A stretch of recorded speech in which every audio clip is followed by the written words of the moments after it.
huling araw ng paghatid namin kay Leo sa school.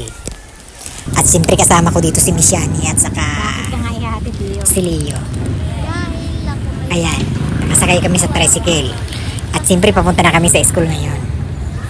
Galing kami sa bahay. Ihahatid namin siya sa school dahil nagbago ang oras ng pasok niya. Dahil meron siyang practice sa school. Practice ng recognition. Pwede siyang sumakay ng tricycle mag-isa, kaya lang siyempre nakakatakot, kaya kailangan naming ihatid ni Miss Yani. At ito nga, medyo malapit na kami.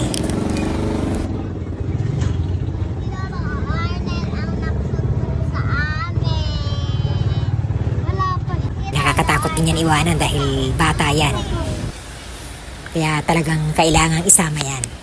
Ito nga at tag-isa nga sila ng payong. Dito nga pala kami dumaan sa kabilang daanan. Ito talaga ang labasan ng mga bata.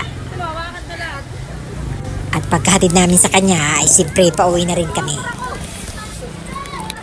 Ito nga si Miss Yani, napakalambing sa kapatid niya.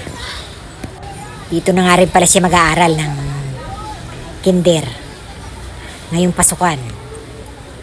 Kaya siyempre sa Lunes ay babalik kami dito para magpa-enroll. Kaya kung taga rito kayo sa Taguig, familiar sa inyo itong school na ito.